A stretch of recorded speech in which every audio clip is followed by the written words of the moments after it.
Hello അസ്സലാമു അലൈക്കും, welcome back അവർ family. അങ്ങനെ ഗൈസ്, നമ്മുടെ ഈ എടുത്താലും തീരൂല എന്ന് പറഞ്ഞ സാധനം എന്താണെന്നറിയോ? അത് പെരപ്പണി കേട്ടോ. പെരപ്പണിയിൽ നമ്മൾ എന്തെടുത്താലും അത് തീരാൻ കുറച്ച് പണിയാണ്. കാരണം എന്താ വെച്ചാൽ ഒന്നല്ലെങ്കിൽ ഒന്നായിട്ട് നമ്മളിങ്ങനെ ചെയ്തുകൊണ്ടിരിക്കും. അപ്പോൾ ഗൈസ്, നമ്മൾ ഇപ്പോൾ വർക്ക് ഏരിയൻ്റെ പണികൾ സ്റ്റാർട്ട് ചെയ്തെടുക്കുകയാണ്. കിച്ചൺ ഇനി രണ്ടാക്കാൻ വേണ്ടി പോവാണ്. എന്നും പറയുന്ന മാതിരി അമ്മായിമ്മക്കും മരുവൾക്കും വേറെ കിച്ചൺ എന്നുള്ള രീതിക്കല്ല, അത് കിച്ചൺ രണ്ടാക്കണാണ് കിച്ചൺ രണ്ടാക്കണാണ് നല്ലത്. കാരണം എന്താണെന്ന് വെച്ച് കഴിഞ്ഞാൽ, അല്ലെങ്കിൽ വൈറ്റ് കിച്ചണൊക്കെ ഇപ്പോൾ യെല്ലോ കിച്ചണായിട്ട് മാറും. ഒരു വർഷമായിട്ടില്ലല്ലോ. അതിൻ്റെ മുന്നേ ഏകദേശം പണി പാളും. അതൊക്കെ ഈ വൈറ്റ് കിച്ചണൊക്കെ വെറും ഷോ കിച്ചണേ പറ്റുള്ളൂ കേട്ടോ. അല്ലാതെ ഡെയിലി യൂസിന് ഒരുപാട് ആളുകൾ ഉള്ളപ്പോൾ അത് യൂസ് ചെയ്യൽ, ഒരുപാട് ആളുകൾ മീൻസ് എന്ന് വെച്ചാൽ ഇവിടെ വല്ല ഫംഗ്ഷനോ കാര്യങ്ങളൊക്കെ വരികയാണെന്നുണ്ടെങ്കിലും ഒരു കൂടുതൽ അടച്ചു തുറക്കുമ്പോഴൊക്കെ അതിൻ്റെ പണി ഒരുങ്ങണതാവും. അപ്പോൾ റഫായിട്ട് ഉപയോഗിക്കാൻ ഒരു കിച്ചൺ പുറത്ത് എന്തായാലും വേണം. റഫ് മീൻസ് എന്താ വെച്ചാൽ വൃത്തിയില്ലാതെ ചെയ്യാന്നുള്ളതല്ല, നമുക്ക് പേടി കൂടാതെ വീട്ടുകാർക്ക് നല്ല മനസ്സമാധാനത്തോടെ പണികൾ. ഇതെന്താ വെച്ചാൽ ഒരു സാധനം എടുക്കണം, അപ്പോൾ തുടക്കണം, പിന്നെ വെക്കണം, തുടക്കണം. അപ്പോൾ ഓല ഇഷ്ടത്തിന് ചെയ്യാനൊരു വർക്ക് ഏരിയ നമ്മൾ ഉണ്ടാക്കി കൊടുക്കുന്നുണ്ട്. അവിടെ അടുപ്പ് എന്ന് വെച്ച് കഴിഞ്ഞാൽ വിറകടുപ്പ് ഉണ്ടാക്കുന്നില്ല.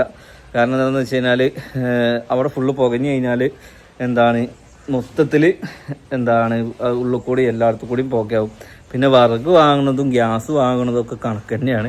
വിറകടുപ്പിൽ കൂടുതൽ പണിയെടുക്കണം, ഗ്യാസ് പെട്ടെന്ന് പണി കഴിയും. ആളുകൾ എന്താ വെച്ചാൽ പണ്ടത്തെ ആ സിസ്റ്റം ഇങ്ങനെ യൂസ് ചെയ്യുന്നതുകൊണ്ടാണ്. ഇപ്പോൾ നമുക്ക് ഓൾറെഡി നമ്മുടെ പഴയ പെരയിൽ ഗ്യാസും കുറ്റിയൊക്കെ ഇരിക്കുന്നുണ്ട്. അപ്പോൾ ആ ഗ്യാസും കുറ്റിയൊക്കെ ഇങ്ങോട്ട് കൊടുന്നാൽ മതി.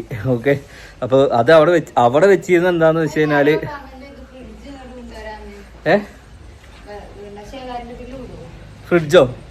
ഫ്രിഡ്ജ് കറണ്ട് ബില്ല് കൂടെ വെച്ചാൽ ഫ്രിഡ്ജ് ഇവിടെ ഓൾറെഡി ഫ്രിഡ്ജ് ഉണ്ട്. പിന്നെ അവിടെ ഫ്രിഡ്ജ് എന്താന്ന് വെച്ച് കഴിഞ്ഞാല്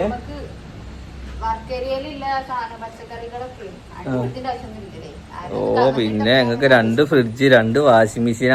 അവരൊക്കെ ഓൾറെഡി ഇവിടെ 2 വാഷിംഗ് മെഷീൻ, ഒന്ന് ഓട്ടോമാറ്റിക്കും ഉണ്ട്, ഒന്ന് മാനുവലും ഉണ്ട്. ഉള്ള ഫ്രിഡ്ജിൽ വെച്ചാൽ മതി. 2 ഫ്രിഡ്ജൊക്കെ വെച്ചിട്ട് കറണ്ട് ബില്ല് സോളാർ വെക്കേണ്ടി വരും ഇവിടെ. ഇപ്പൊ നിലവിൽ നമുക്ക് കറണ്ട് ബില്ല് നമ്മൾ ഉപയോഗിക്കുന്ന കറണ്ട് ബില്ല് നമുക്കുണ്ട്. ഏകദേശം ഒരു 2,900-3,000 ഒക്കെ ആയിട്ട് കറണ്ട് ബില്ല് വരുന്നുണ്ട്. അതിപ്പോൾ നമ്മുടെ ആ പെരയിലാവുമ്പോഴും അതൊക്കെ വന്നിരുന്നു. ഓക്കെ, ഇപ്പം അവിടെ എന്താണെന്ന് വെച്ചാൽ ഫീസ് ഊരിട്ട് വെക്കുന്നതുകൊണ്ട് മിനിമം ചാർജ് മാത്രമേ വരുന്നുള്ളൂ കേട്ടോ. ഒരുപാട് ആൾക്കാർ പിന്നെ ചോദിച്ചു, പൂച്ചനെയും കോഴീനെയൊക്കെ എന്തിനാ മഹാഭാവം ചെയ്യണമെന്ന് ചോദിച്ചായിരുന്നു. മക്കളെ, നമ്മൾ നോക്കണേക്കാൾ കൂടുതൽ അയൽവക്കക്കാരെ അവറ്റെല്ലാം നോക്കണുണ്ട് ഒന്ന്. പിന്നെ ഉമ്മ ഡെയിലി അങ്ങോട്ട് പോകുന്നുണ്ട്. ഇതാ എപ്പോഴും പോയി വന്നിട്ടുള്ളൂ. അതിൻ്റെയൊക്കെ രാവിലെ തിന്നാൻ കൊടുത്തും വെള്ളം കൊടുത്തും എല്ലാം ചെയ്ത് വൈകുന്നേരം മുളക്കാനും പോകുന്നുണ്ട്. ഓക്കെ, അപ്പോൾ ആ കാര്യമൊക്കെ നമ്മൾ കറക്റ്റായിട്ട് ചെയ്യുന്നുണ്ട്. പിന്നെ ഇങ്ങോട്ട് കൊണ്ടുവരാത്ത എന്താണെന്ന് വെച്ച് കഴിഞ്ഞാൽ, ഇനി നമ്മൾ ഇൻഷാല്ലാ അങ്ങോട്ട് കൊണ്ടുവരും. നമ്മളിവിടെ എന്തെങ്കിലുമൊക്കെ ഐറ്റങ്ങൾക്ക് നിൽക്കാനുള്ളൊരു സൗകര്യം. ഇപ്പോൾ ഈ ഒരു സ്പേസ് കണ്ടോ, ആ ഒരു സ്പേസിൽ നമ്മൾ എന്താക്കുക, ആ മൂലൊക്കെ ഷീറ്റും മേഞ്ഞപ്പോൾ പൂച്ചക്കാണെങ്കിലും കോഴിക്കാണെന്നുണ്ടെങ്കിൽ അവിടെ എന്തെങ്കിലുമൊക്കെ ആ മൂലക്കിൽ പേസ്റ്റ് ഇടുന്നോടുത്ത് പറഞ്ഞാൽ പൂച്ചക്ക്, അല്ലെങ്കിൽ ആ ഷീറ്റിനൊന്നും കൂടി നീക്കിയാൽ മതി. മൂലക്കലേക്ക് ആക്കണം. അത് കുഴപ്പമൊന്നുമില്ല. ആ കൂടെ എടുത്തിട്ടുണ്ടെന്നുണ്ടെങ്കിലും ഇപ്പുറത്ത് കൂടെ കൊണ്ടുവന്ന് വേസ്റ്റ് ഇടുകയൊക്കെ ചെയ്യാം. അതൊന്നും പ്രശ്നമില്ല. ഇവൾക്ക് പിന്നെ പൂച്ചനെ പേടിയാണ് ഗൈസ്. എന്താ വെച്ചാൽ വീട്ടിൽ ഒരു മുണ്ടാപ്രാണി നല്ലതാണ്. ഒക്കെ കുരങ്ങന്മാരായി കഴിഞ്ഞാൽ ഒരു പൂച്ചയെങ്കിലും വേണ്ടേ. പശുവിനെ, പൂച്ചനെ നോക്കാനേ ഞങ്ങൾക്ക് വെച്ച്, എന്നിട്ടല്ലേ ഇനി പശുവിനെ വാങ്ങണേ എന്നോ ഗൈസ്. അപ്പം എന്തായാലും കോഴിയും പൂച്ചയൊക്കെ എന്താണെന്ന് വെച്ച് കഴിഞ്ഞാൽ അത് നോക്കുന്ന ആൾ ഉമ്മയാണ്. ഇനി ചക്കര പ്രസവത്തിൻ്റെ ടൈം ആയി കഴിഞ്ഞാൽ അവറ്റോട് നോക്കലൊക്കെ കണക്കാവും. അപ്പോൾ എന്തായാലും അതിൻ്റെ ഇടയ്ക്ക് നമുക്ക് ഇതൊക്കെ മെയിന് ഒക്കെ സെറ്റാക്കണം ഇൻഷാ അള്ളാ. പിന്നെ സിനു നോക്കിക്കോളൂ കോഴിനെ. ഓക്കെ, അപ്പം എന്തായാലും ഞങ്ങളിവിടെ നിൽക്കണം എന്താണെന്ന് അറിയോ, ഇവിടെ ഇന്നൊരു ചാരിറ്റിയുടെ ആൾ വന്നായിരുന്നു. അതായത് ഏതോ ചാരിറ്റബിൾ ട്രസ്റ്റാണ്, പാലക്കാടുള്ളതാണ്. അങ്ങനെ ഫുഡിൻ്റെ കാര്യങ്ങളും. അപ്പോൾ ഞാൻ പൈസ കൊടുത്തു. അപ്പോൾ അവർ പറഞ്ഞു ഡ്രസ്സ് ഉണ്ടോ എന്ന് ചോദിച്ചു. അപ്പോൾ ഇവിടെയൊക്കെ ഉപയോഗിക്കാത്ത കുറേ ഡ്രസ്സുകളുണ്ട്. ഞങ്ങൾ വരുമ്പോൾ ഇങ്ങോട്ട് കയറി ഞങ്ങൾ അപ്പോഴേക്ക് എടുത്തു വെക്കാമെന്ന് പറഞ്ഞു. അപ്പോൾ ഞങ്ങൾ കുറേ ഒരുപാട് ഡ്രസ്സ് ഇവിടെ നമ്മൾ കൂട്ടിയിട്ടിരിക്കണേ. അപ്പോൾ അവർക്ക് കൊടുക്കാൻ വേണ്ടിയിട്ടൊക്കെ അതിൽ നമ്മൾ കുറേ നല്ലത് നമ്മൾ ഇതായതല്ല, നമുക്ക് ഈ പ്രൊമോഷൻ വർക്കിനൊക്കെ കുറേ ഡ്രസ്സ് കിട്ടും. അതായത് ഇപ്പോൾ നിങ്ങൾ ഓരോ കാണുന്നു കമ്മ്യൂണിറ്റി പോസ്റ്റിലൊക്കെ ഓരോ വീഡിയോസിൽ നമ്മൾ നിൽക്കുന്ന ഡ്രസ്സൊന്നും നമ്മളധികം ഉപയോഗിക്കാറ് ആൾക്കാരെ പറ്റിക്കാൻ വേണ്ടിയിട്ടൊന്നും. അപ്പം നിങ്ങൾ പറയും നിങ്ങൾ ഇടാത്ത സാധനം എന്തിനാ നാട്ടുകാരെ പിടിപ്പിക്കണം എന്നൊക്കെ ചോദിക്കുക. അങ്ങനത്തെ ഒന്നുമല്ല. കാരണം എന്താ വെച്ചാൽ അവർ അയച്ചു തരുന്നതാണ് അല്ലേ. നമുക്ക് ആവശ്യമുള്ളതും ആവശ്യമില്ലാത്തൊക്കെ അവർ അയച്ചു തരും. അപ്പോൾ നമുക്ക് പറ്റിയത് വെച്ച് കണ്ട് ബാക്കി അവർക്ക് വീഡിയോ ചെയ്ത് കൊടുക്കും. അതിൻ്റെ ബാക്കി ഡ്രസ്സുകൾ ഇവിടെ കിടക്കലുണ്ട്. അപ്പോൾ ആ ഡ്രസ്സുകളൊക്കെ പാടെ ഈ അൽമാരയിൽ വെച്ച് സ്ഥലമില്ലാതായപ്പോൾ ആ സാധനം അത് നമ്പറും കൂടി ഇതും കൂടിയും കീറാത്ത കുറേ സാധനങ്ങളുണ്ട്. അതായത് അതിൻ്റെ പ്രൈസ് ടാഗും കൂടിയും കീറാത്ത കുറേ സാധനങ്ങളുണ്ട്. അപ്പോൾ അതൊക്കെ നമ്മൾ ഇന്ന് അവർക്ക് കൊടുക്കാൻ വേണ്ടിയൊക്കെ ആക്കി വെച്ചിരിക്കണേ. എന്തായാലും വന്നു കഴിഞ്ഞാൽ നമുക്ക് അതൊക്കെ കൊടുക്കാം കേട്ടോ. ഇന്ത്യൻ തന്നെ കുറേ കുപ്പായങ്ങളുണ്ട് കൈസ് ഇവിടെ. പിന്നെ ഓൾഡ് തന്നെ കുറേ പർദ്ദയും പിന്നെ ചുരിദാറും കാര്യങ്ങളൊക്കെ ഉണ്ട്. കഴിഞ്ഞ പ്രാവശ്യം നമ്മൾ കുറേ ആൾക്കാർക്ക് അയച്ചു കൊടുത്തൂലേ. അതെന്താണെന്ന് വെച്ച് കഴിഞ്ഞാൽ പിന്നെ കുറച്ച് ചൊറയാണ്. കാരണം നമ്മൾ DTTC പോയിട്ട് ചിലപ്പോൾ കാണാൻ റിട്ടേൺ വരുന്നു, പിന്നെയും അതിന് പോകേണ്ടി വരും. അങ്ങനെ ആയിട്ട് അതിൻ്റെ ഇതിപ്പോൾ നമ്മളെന്താ വെച്ചാൽ ഇങ്ങനെ വരുമ്പോൾ ആർക്കെങ്കിലും ചാരിറ്റബിൾ ട്രസ്റ്റുകാർക്ക് കൊടുക്കലാട്ടോ ആണ് ഇപ്പോഴത്തെ കിച്ചൻ്റെ അവസ്ഥ. നമ്മൾ തുടങ്ങുമ്പോൾ ഇത്ര പാത്രവും ഇത്ര കാര്യങ്ങളൊന്നും ഉണ്ടായിരുന്നില്ല കേട്ടോ. ഇപ്പം ഇതിൻ്റെ വെക്കുന്ന രീതികളൊന്നും ഇവർ മാറ്റിയിരിക്കണമെന്ന് തോന്നുന്നുണ്ട്. അന്ന് ഭയങ്കര നീറ്റായിട്ട് കടന്നിരുന്ന കിച്ചണാണ്. ഇപ്പോൾ ഒരുപാട് സാധനങ്ങൾ ഇതിൻ്റെ മുകളിൽ കയറിയിട്ടുണ്ട്. ഇപ്പോൾ ഇവർക്ക് വെക്കാൻ സ്ഥലമില്ല. ഓരോ ദിവസം കൂടുമ്പോൾ സാധനം കൂടുമെന്നുണ്ട്. ഇപ്പോൾ ഇതൊക്കെ കാലിയായിട്ട് കിടക്കണേ. ഞാൻ പറഞ്ഞല്ലേ ഇപ്പോൾ ഇത്രയും സാധനങ്ങൾ കുറേ ഇങ്ങോട്ട് കൂടിയിരിക്കണം. അപ്പോൾ അത് ഇതൊക്കെ പഴം ഇരിക്കണമൊക്കെ ഇതൊക്കെ അച്ചാറും പാത്രങ്ങളൊക്കെ ഇരിക്കണമൊക്കെ. അപ്പോൾ ഇതിന് ഏറ്റവും നല്ല എന്താണെന്ന് വെച്ച് കഴിഞ്ഞാൽ പുറത്തൊരു വർക്ക് ഏരിയയാണ്. എന്നിട്ട് ഇത് നമുക്ക് ഷോ കിച്ചൺ ആക്കിയിട്ട് ഉപയോഗിക്കാം. കാരണം ദിവസം കൂടുന്തോറും സാധനം കൂടുകയാണ്. അത് ആൾ വന്നു പഴയത് കൊടുക്കാണ്ട് നിങ്ങൾക്ക്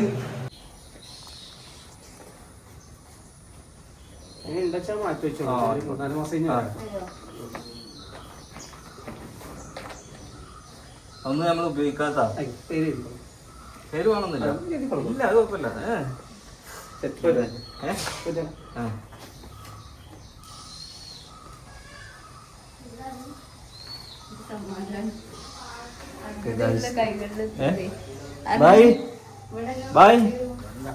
ബൈക്ക് കുട്ടി എത്ര വയസ്സായി? എത്ര കുട്ടി ഇത് ബൈക്ക്? ഒരു കുട്ടിക്ക് എത്ര? 14 വയസ്സ്. അത് കുട്ടിയല്ല, അത് മുൻപടാ. ചെറിയ കുട്ടിക്ക് എത്ര? 7 വയസ്സിന്റെ ഒന്നുമില്ലല്ലോ. ബീവിക്ക് എത്രയായി? ബീവിക്ക് ഈ ബീവി ഹൈറ്റ് അച്ഛാ ഡ്രസ് ഉണ്ട് കേട്ടോ. പോകുമ്പോ തരാം കേട്ടോ. 2 ചുരിദാർ അച്ഛാ ചുരിദാർ കേട്ടോ. ഓക്കെ വരും. ആ അവിടുത്തെ പണി കഴിഞ്ഞോ? ഈ പൊന്ത റെഡി ആക്കിക്കോ.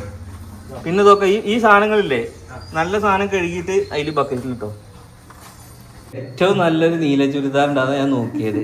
അതിന് ഏകദേശം എത്ര 3000ന്റെ മുകളിൽ വില ഉണ്ട് അല്ലേ? അല്ല നല്ലത് കൊടുക്കണം. ഞമ്മള് അത് പറയല്ല കേട്ടോ. അതായത് കൊടുത്തത് ഇപ്പൊ നിങ്ങളെ ഒരുപാട് ആളുകൾ സിനിമ ചുരിദാർ എവിടുന്നാന്ന് ചോദിച്ച ചുരിദാറുകളാണ് പോയത്. ഓളിപ്പോ ടോപ്പ് മാത്രം എന്റെ അഭിപ്രായത്തില് ചുരിദാറുകൾ കംപ്ലീറ്റ് കൊടുത്തിട്ടുണ്ടാവും. കല്ലുള്ളത് പറഞ്ഞിട്ട് അതായത് വെഡിങ് ആനിവേഴ്സറിക്ക് എടുത്ത ഡ്രസ്സ് കംപ്ലീറ്റ് പോയിക്കണം. കൈസ് ഒരു വട്ടക്ക് ആ നീല പിന്നെ ഏതാ വില ഉണ്ട് 3000ന്റെ മുകളില്. നല്ല കൊടുക്കുമ്പോ നമുക്ക് അർഹതല്ല കൈകൾക്ക് എത്തുമ്പോ ഒരു സമാധാനം. അപ്പൊ എന്തായാലും ഇന്ത്യൻ ഒരുപാട് ഡ്രസ്സ് ഇപ്പൊ 2-3 കിറ്റ് നമ്മൾ കൊടുത്ത് വിട്ട്. ഇനി ഇടങ്ങേറാവുമ്പോ അങ്ങനെ എടുത്ത് കൊടുത്തായിട്ട് ചക്കര കൊടുക്കാണ്ട് ഇടങ്ങേറ് നിങ്ങൾ കൊടുത്തിട്ടില്ല. ഓക്കെ ഇതപ്പൊ ഉമ്മാക്കും നല്ലൊരു പർദ്ദ നമ്മള് കൊടുത്തിക്കണം കേട്ടോ. ചക്കരക്ക് കാണോ? അവർക്കൊക്കെ പിന്നെ ഉണ്ട് അതൊക്കെ കഴിച്ചു. അപ്പം എന്തായാലും കിച്ചൺ നമ്മൾ ഇനി ഷിഫ്റ്റ് ആക്കാൻ വേണ്ടി പോവുകയാണ്. അപ്പോൾ ഇതുവരെ നിലവിൽ കിച്ചണിൽ ഷെയ്ഡോ കാര്യങ്ങളോ കുഴപ്പങ്ങളോ ഒന്നും ഇല്ല. പക്ഷെ ഇനി കുഴപ്പം വരാതിരിക്കാനാണ് നമ്മൾ ഈ പണി ചെയ്യാൻ വേണ്ടി പോകുന്നത്. നമ്മൾ എന്നോ ചെയ്യണം വിചാരിച്ചാണ് അല്ലേ. ഇനി പാറി നടന്ന് പണിയെടുക്കാൻ പറ്റും. ഇതേമാതിരി വാഷ് ബേസൊക്കെ നമ്മൾ അവിടെ സിങ്കൊക്കെ നമ്മൾ അവിടെ ഉണ്ടാക്കുന്നുണ്ട്. എല്ലാ കാര്യങ്ങളും ഇനി അവർക്കും സെറ്റ് ചെയ്യാൻ വേണ്ടി പോവാണ്. ഇവിടെ എന്താന്ന് വെച്ച് കഴിഞ്ഞാൽ വൈകുന്നേരത്തെ ചായ പിന്നെ ഉപ്പേരികളൊക്കെ ഉണ്ടാക്കാം, പ്രശ്നങ്ങളൊന്നുമില്ല. അവിടെ ടേബിളിലുള്ള സൗകര്യമൊക്കെ ഉണ്ട്. നല്ലൊരു ടേബിളൊക്കെ ഇടാം. ഏത് ആ ഗ്ലാസിന്റെ ടേബിളോ? അത് വലുതാ, അത് അവിടെ വലുതാണ്. അപ്പൊ ഇതൊക്കെ മെയിൻറ്റെയിൻ ചെയ്യണമെന്നുണ്ടെങ്കിൽ ഞാൻ ഒന്നും കൂടി കട്ടേണ്ടി വരുമോ?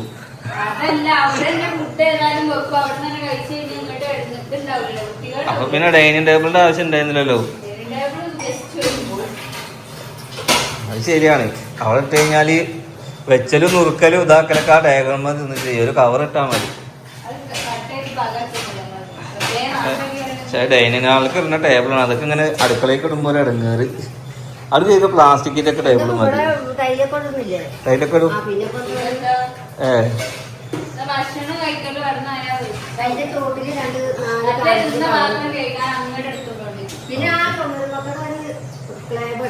ഇതേമാതിരത്തെ അത് പാത്രം കൈ വെക്കാൻ പോരെ. പിന്നെ ഒരു തട്ട് പഠിച്ചാലാ കൂട് വേണ്ടല്ലേ? പിന്നെ വെള്ളം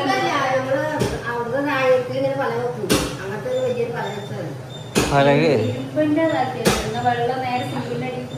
അത് റാക്ക് അടിച്ചരാ. ഓക്കെ. അപ്പൊ ആ കിച്ചൺ അതിലേക്ക് നിങ്ങൾക്ക് പ്രവേശനമില്ല. ഇതിലേക്ക് പിന്നെ ആർക്കും പ്രവേശനമില്ല. ഇത് വെറും ഷോ കിച്ചൺ. ഞാൻ വീഡിയോ എടുക്കാനും ഇത് മാത്രം ഇത് ഉപയോഗിക്കുള്ളൂ. എല്ലാ പണിയും അവിടുന്ന്. അല്ലല്ല, ഇത് ഡെയിലി, അതായത് നിങ്ങൾക്ക് ചായയും കടിയും കുട്ടിക്കുള്ള കൂളൊക്കെ ഇവിടുന്ന് ഉണ്ടാക്കാം. ചായ ഉണ്ടാക്കുക, കോഴിമുട്ട പൊരിക്കുക, അങ്ങനത്തെ ഒക്കെ ഇതൊന്നും ചെയ്യാം. ചോറും കറിയും കൂട്ടാനൊക്കെ അപ്പുറത്തുനിന്ന്. അതായത് വലിയ ഉപയോഗങ്ങളും വെട്ടി കൊടുക്കണതൊക്കെ ഞാൻ അവിടുന്ന്. ഓക്കെ. ഒരു പെരയുടെ ഒരു വർക്ക് ഏരിയ കൈസ് ആവശ്യമാണ്. അതിന്റെ പണി ഇടി ഉണക്ക് ഉറക്കല്ലേ. പോയി നോക്കിക്കഴിഞ്ഞേ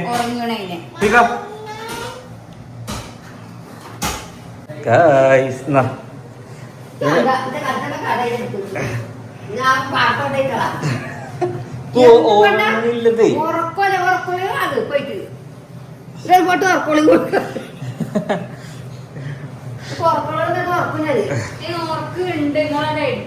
എന്നാ ഞാൻ കൊണ്ട് ഉറക്കിക്കോ ടൈൽസ്. അപ്പൊ നമുക്ക് ഇവിടെ ഇങ്ങനെ ടൈൽസ് ഒക്കെ ഇട്ട് പണികൾ സ്റ്റാർട്ട് ചെയ്തിരിക്കണേ. അപ്പോൾ ആ ചാമ്പറൊക്കെ പൊക്കി കൊണ്ടിരിക്കുക. നമുക്ക് ഒരു സിങ്കിൻ്റെ പൈപ്പ് ഇങ്ങനെ കയറണം. അവിടെ അടുപ്പിൻ്റെ കാര്യങ്ങൾ സെറ്റ് ചെയ്യണം. എന്തായാലും പണി ഫുള്ള് ഫിനിഷിങ് ആയിട്ട് കാണിച്ചു തരാം കേട്ടോ. അപ്പം എന്തായാലും തേങ്ങാച്ചോറോ അതെന്തൊക്കെ ഒന്ന് സ്പെഷ്യൽ ഉണ്ടാക്കുന്നുണ്ട്. തേങ്ങാച്ചോറ് പള്ളിക്കല ഇന്നലെ കഴിഞ്ഞ് പെരുന്നാൾ കഴിഞ്ഞിട്ട് അടുത്ത പെരുന്നാളായി. ചക്കരക്ക് തേങ്ങാച്ചോറ് വേണമെന്നുണ്ടിരുന്ന തേങ്ങാച്ചോറ് ഉണ്ടാക്കി. അതിൻ്റെ കറിയാണിത്. ഓക്കെ. അപ്പോൾ എന്തായാലും ഇൻഷാ അല്ലാഹ് നെക്സ്റ്റ് നല്ലൊരു വീഡിയോ ആയിട്ട് കാണാം. ഞാൻ കുറച്ച് തിരക്കിലാണ്. ഡൗസറിമിട്ട് പണിയുടെ പണി ഒക്കെ മെയിൻറ്റെയിൻ ചെയ്ത് മൊത്തം കുറച്ച് പണി കൂടി പെൻഡിങ് ഉണ്ട്. അതായത് നമ്മളവിടെ വാട്ടർ പ്യൂരിഫയർ വെച്ചിരുന്നു. അപ്പോൾ അതിൻ്റെ കണക്ഷൻ, പിന്നെ മുകളിൽ നമ്മൾ നീക്കണ ഗ്ലാസിൻ്റെ കണക്ഷൻ, പിന്നെ ഒരു റൂമിലെ ഹീറ്റർ, പിന്നെ അവർക്കൊരു ഫാന്. അപ്പോൾ അതൊക്കെ ഒന്ന് നമ്മൾ ചെയ്യുന്നുണ്ട്. ഉമ്മാക്ക് ഇനി വേണമെങ്കിൽ ലിവിങ്ങിൽ നിന്ന് മാറി കിടക്കാം കേട്ടോ. മെയിൻ ഹോളിൽ ഇനി കിടക്കാം. ഫാനോട് വെക്കുന്നുണ്ട്. അവിടെ കിടക്കാനല്ല നല്ലേ? ലിവിങ്ങ നല്ല അതാ നല്ലേ? ലിവിങ്ങ അല്ലേ? ഇതാ നിങ്ങൾക്ക് ഒന്നും കൂടി നല്ലത്. നല്ല കാറ്റും വെളിച്ചം, ചൂടില്ലാതിരിക്കുക. ഇറങ്ങിയാൽ മതി. റൂം ഉണ്ടായിട്ടാണ് കേട്ടോ കിടക്കാത്തത്. ഒറ്റക്ക് കിടക്കാൻ പേടിയാത്ര. അപ്പൊ എന്തായാലും ഇൻഷാ അല്ലാഹ് നെക്സ്റ്റ് വീഡിയോ